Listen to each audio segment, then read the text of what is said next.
Moikka ja tervetuloa uuden videon pariin. Tällä kertaa retkellään Evon retkeilyalueella Kanta-Hämeessä ja tarkoituksena olisi viettää täällä tää juhannusta edeltävä viikonloppu.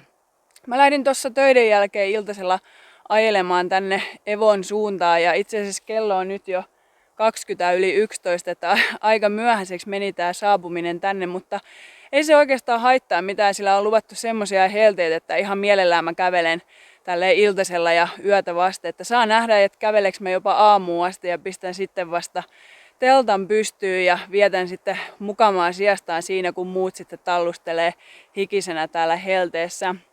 Mutta en osaa kyllä sitten sanoa yhtään vielä, että mitä mä päätän tehdä, että kerrankin päätin lähteä vaan reissu ilman sen tarkempia suunnitelmia. Että ainoa mikä tässä nyt pitää joku päätös tehdä, niin mä seison tässä Niemisjärven ja Sorsakolun risteyksessä tässä Evon keskuksen lähettyvillä, että jompaa kumpaa suuntaan nyt pitäisi mennä ja jotenkin toi Niemisjärven polku näyttäisi tällä kertaa vähän houkuttelevammalta, niin lähdetään siihen suuntaan tallustelemaan, mutta mä toivotan sut oikein tervetulleeksi mukaan reissuun ja toivottavasti sä viihdyt mukana matkassa.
Huomenta. Kello on 8:30 ja mä lähden Ylisen laavulta. Ja mä saavuin siihen joskus 1:30 aikaa aamuyöstä ja päätin sitten jäädä siihen yöksi.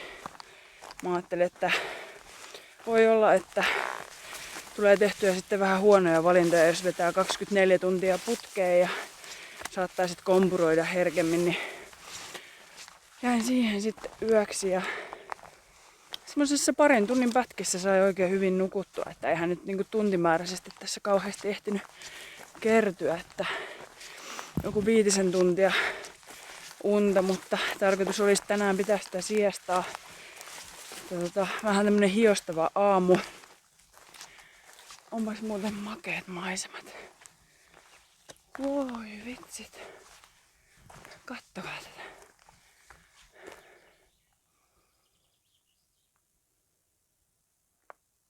Aika upea. Oho. No mutta joo. Tähän mä olin selittämässä nyt.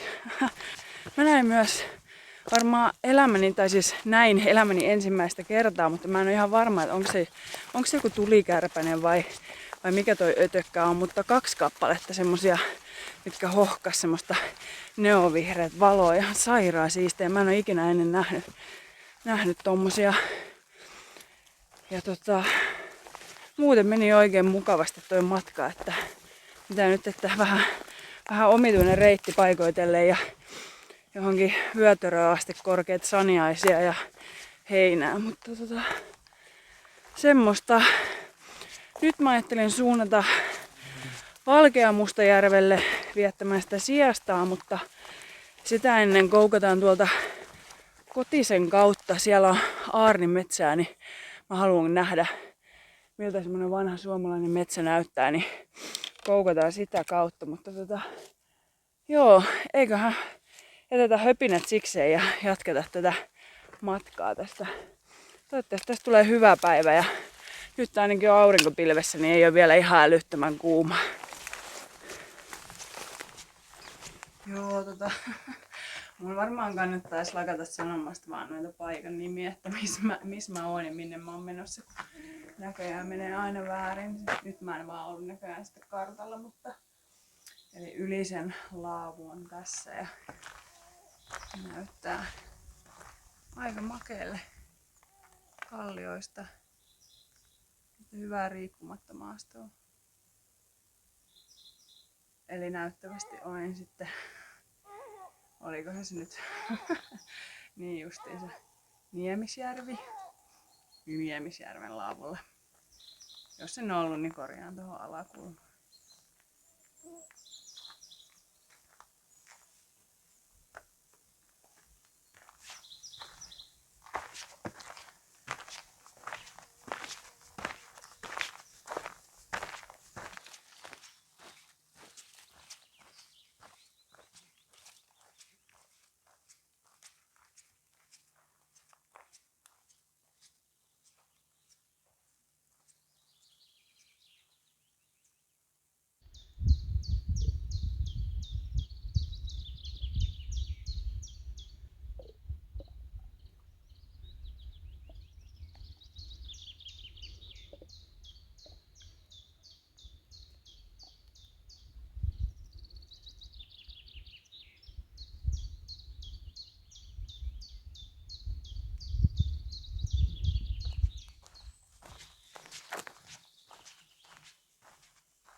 Terve!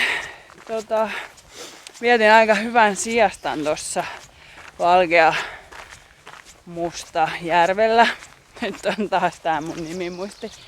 Mutta jos ei se ollut se, niin mä laitan tuohon alakulmaan, mikä se oli.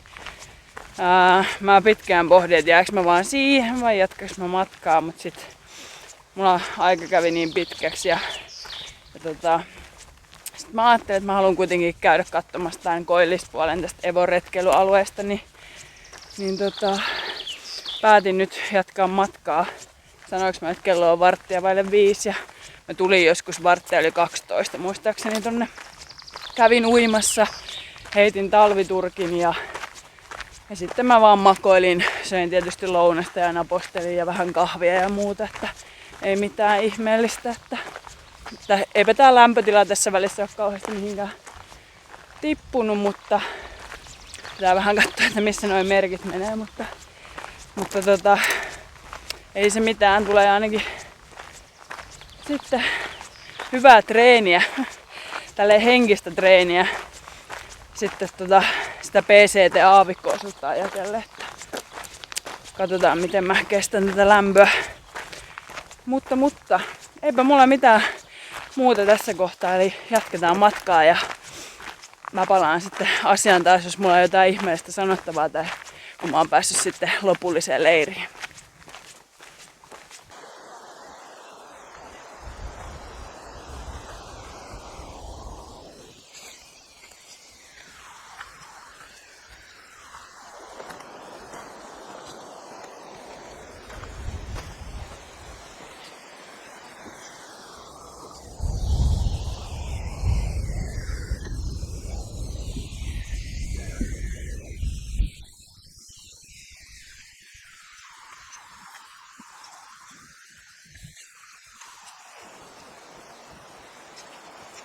Joo, ei oo ehkä ihan nyt fiilis ihan tapissa, että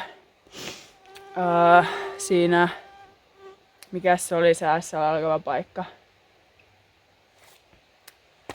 No se kuitenkin, mihin mun piti alun perin mennä yöksi, niin se oli ihan täynnä partiolaisia.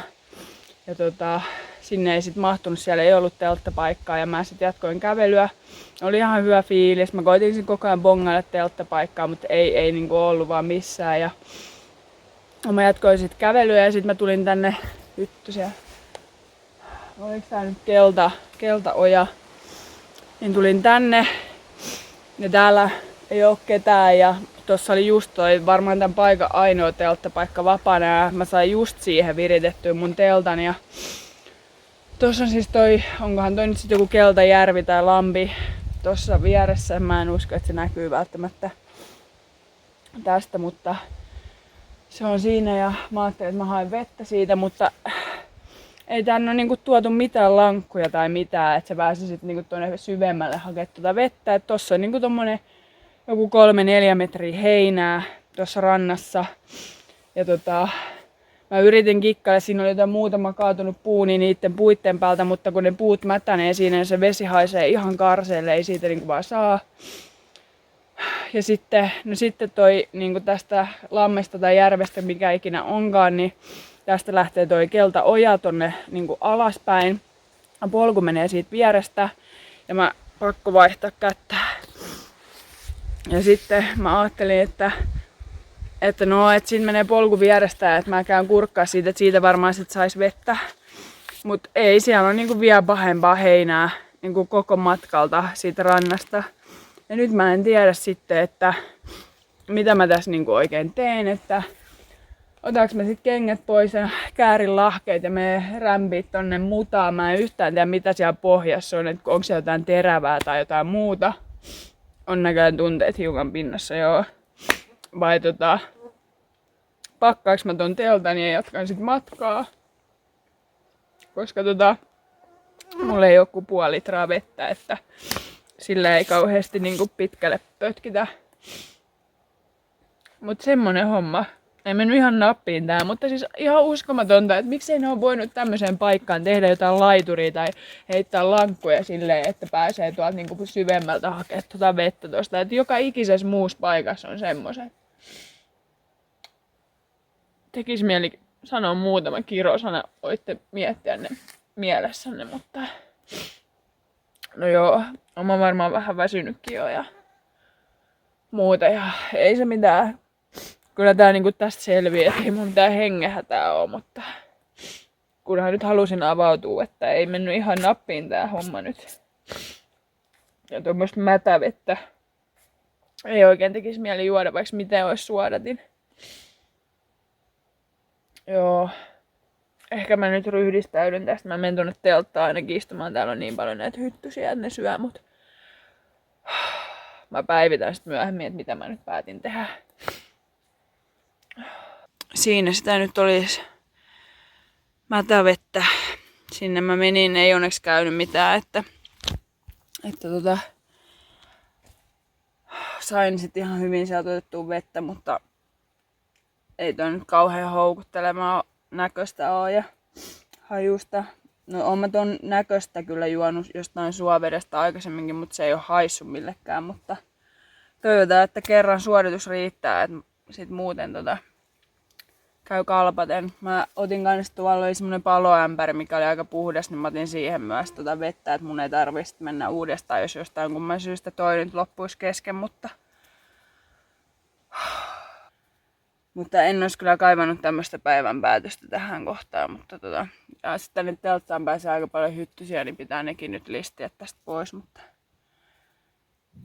toivotaan nyt, että tosta vedestä ei tule mitään, niin sitten tässä on ihan onnellinen loppu tässä hommassa. Mutta joo, nyt mä rupeen laittaa ruokaa ja sitten varmaan alan nukkumaan. On hiukan mehut pois. Mut muuten oli kyllä hyvä päivä, että ei oo mitään valittamista. Että tää leiripaikan valinta ei nyt mennyt vaan ihan nappiin tällä kertaa, mutta toivotaan, mä laitan palautetta tästä tonne keskukselle, että ne hommais tänne sitten noin lankut, niin voi sitten joku seuraava tyyppi sit päästä vähän helpommalla. Mut joo, eiköhän se riitä tältä illalta sit näistä höpinöistä ja aletaan iltaa puuhiin. Siis mä olin aivan varma, että täällä oli taas yöaikaa joku hiiri tai joku. Siis mitä se tekee täällä? Mikä toi on? Mene.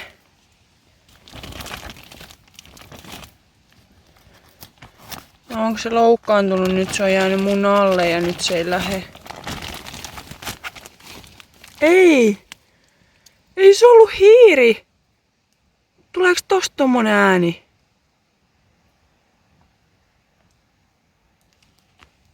Tunnen piipitys. Mitä? Wow. Pidäis nyt vähän ääntä. Siis mä en tiedä, että noi piipittää.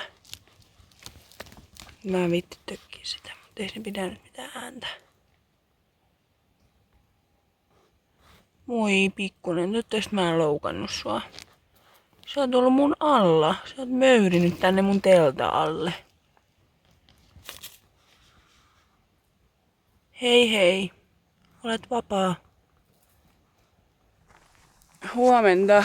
Kello on 10:30. Mä lähden täältä Keltaojan laavulta. Loppu hyvin, kaikki hyvin. En mä tiedä, ehkä mä olin vaan eilen sitten jo niin väsynyt ja sitten semmoset pienet vastoinkäymiset, kun ensin alkuperäinen leiripaikka olikin ihan täynnä partiolaisia ja sitten tulee tänne ja saa just teltan viritettyä pystyyn ja on aika kuuma ja vesi on loppu. Semmonen primitiivinen ehkä semmonen hätä iski siinä ja sitten kun tosiaan toi ranta oli mitä oli, niin mutta nytpähän mä tiedän, että ensi kerralla sitten mä en lannistu, että sitten vaan lahkeet ylös ja menee sitten sinne vähän syvemmälle hakee vettä. Mutta joo, pistetään jalkaa toiseen eteen, niin päästään sitten joskus takaisin tonne keskuksellekin. Ja toivotaan, että tästä päivästä tulee hyvä päivä, että on kivoja maisemia ja mukava, hyväkuntoinen polku, niin eiköhän se tästä sitten lähde taas.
Joo, on kyllä aikamoinen keli vaeltaa, että rannekello näyttää 32 astetta ja mä istuin tähän kivelle. Oon tällä hetkellä siis tässä Syrjäsen alusharjulla.